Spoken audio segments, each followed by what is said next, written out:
one of the interesting things about that is that there's a great art, I sort of felt this as I was watching it, to the editing and the use of those different works. Not only in how you did each segment, I mean, the one that really sticks in my mind that was incredibly artful was the sort of promotional video for Down There in Paris and London, where he's sort of undressing. It's a very powerful visual metaphor with the tossing of his jacket. He's sort of giving up the old hymn almost and submerging into that underworld of hot picking and tramps.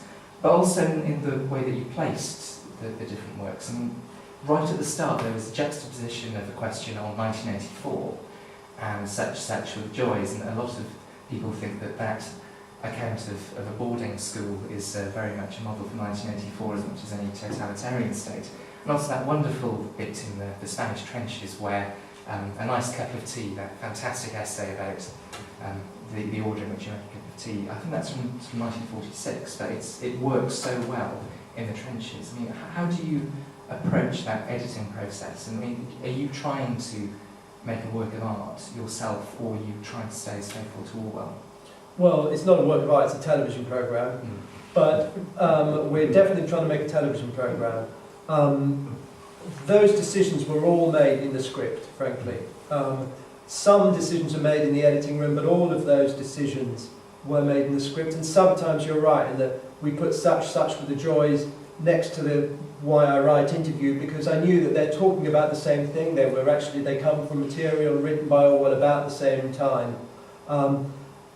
But sometimes you're right, we took things out of sequence, like the cup of tea, because we needed that there in the film. And actually, that was one of the hardest, right up till very, very close to film, and we had absolutely no idea how we were going to set that piece of journalism, and that was one that I was incredibly determined to get into the film because it was one of my favourites. I'm a big tea drinker, and I couldn't, and it was always quite plain and ordinary, just having him in a kitchen with a cup of tea, and it never quite worked. And I can't remember how, whether it was me or Paul, who was the co-script writer on it, came up with the idea of sending it into the trenches, but somehow or other we did, and it worked there, yes. So it's a personal favourite, which is why you really wanted it. Yes, there's a lot of personal favourites. Yeah. I mean, apart from all of the Orwell books that we saw in there, I mean, there was a brilliant use of sort of footage from the time, I think, unless you did such a good job of fooling me that all of that was invented as well. There was the TV film called Scourge, which seemed to map perfectly onto Orwell's character and Orwell's life. I mean, what sort of research did you have to go through to find all of those newsreels? Well, we had an archive researcher, and we watched a lot of archive. Obviously, there isn't a TV film called The Scourge, but there were quite a lot of documentary films made about TV because there were quite a lot of people out there raising money to fight TV, and they made films. And that was one of them. We pillaged one of them, and the way we made all of these little films within the film was I watched a lot of the old movies. I took them to pieces in the cutting room first of all, and then I wrote the script around them, and then worked out which bits I'd need to fill in the gaps with Orwell, and then I shot the film to fill in the gaps. So I cut the old films first. I edited it before I filmed it in a way, and that was that was an example. So, and we would have had the bits from the archive on the set while we were filming the bits in between. So we were constantly mixing and matching. There's a reason for me asking this, which will hopefully very quickly become apparent. But the Song of Burma, was that a real documentary as well? Well, there's a very famous early documentary called Song of Ceylon, made by one of the founding fathers of the British documentary movement, which is one of the beginnings of documentary generally, called Basil Wright, and most of the footage in that is from his Song of Ceylon.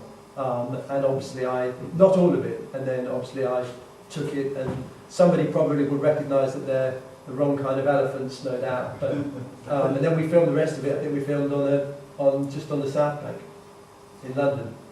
Because I mean, watching that particular part of the film, there's been a lot of speculation about Orwell's work in Burma, about whether he actually witnessed a hanging in the way that we see, and whether he actually shot an elephant, as one of the other famous essays suggest.